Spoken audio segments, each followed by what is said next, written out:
आज माननीय उच्च न्यायालय ने सीपीएस मामले पे बहुत देर से सब बेसब्री से इंतज़ार कर रहे थे, उस पर फैसला सुना दिया है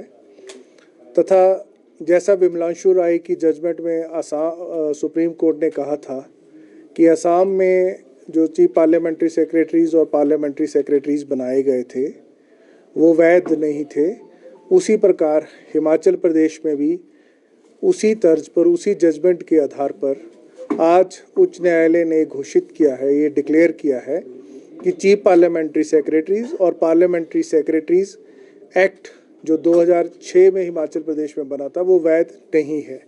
उसकी वैधता को समाप्त कर दिया है। जैसे ही कानून की वैधता समाप्त हुई तो जो चीफ पार्लियामेंट्री सेक्रेटरीज और पार्लियामेंट्री सेक्रेटरीज पद क्रिएट किए गए थे, बनाए गए थे पोस्ट, वो भी समाप्त हो गए हैं। तो इसलिए न्यायालय ने कहा है कि क्योंकि वो पद समाप्त हो गए हैं इसलिए उन्हें एकदम से उनके पद से हटा दिया जाए तथा जो भी सुविधाएं चीफ पार्लियामेंट्री सेक्रेटरीज और पार्लियामेंट्री सेक्रेटरीज को मिल रही थी उन सुविधाओं को वापस ले लिया जाए। इस संदर्भ में न्यायालय ने अपने आदेश में ये भी कहा है कि एडवोकेट जनरल स्टेट को सूचित करेगा और हमने इस संदर्भ में स्टेट के उपयुक्त अधिकारी को सूचित कर दिया है। जी बिल्कुल,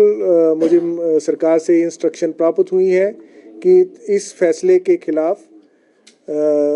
माननीय उच्चतम न्यायालय में अप्रोच किया जाए तथा क्योंकि जो प्रदेश सरकार की दलीलें थी कि ये एक्ट और असम का एक्ट बिल्कुल भिन्न है,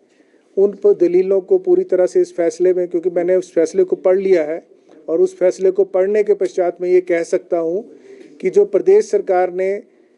दोनों एक्ट्स में भिन्नता दिखाई थी कि मिनिस्टर्स और मिनिस्टर्स ना होना, मिनिस्टर्स होना और मिनिस्टर्स के रूप में फाइलों पर काम करना तथा हिमाचल प्रदेश के चीफ पार्लियामेंट्री सेक्रेटरी किसी भी फाइल पर कोई अप्रूवल नहीं दे सकते थे, वो जो एक डिफरेंस था उस डिफरेंस को हाई कोर्ट ने फिक्शनल डिफरेंस माना है, परंतु कोई बड़ा रीज़न नहीं दिया कि ये फिक्शनल कैसे है। जबकि असम में जो मिनिस्टर्स थे वो मिनिस्टर्स की पावर्स को एक्सरसाइज करते हुए सब प्रकार के कार्य करते थे। हिमाचल प्रदेश में कभी भी किसी चीफ पार्लियामेंट्री सेक्रेटरी ने मात्र मिनिस्टर को एडवाइस करने के अलावा किसी भी एक्शन को आज तक अप्रूव नहीं किया है, क्योंकि कानून इस प्रकार का था। तो क्या ये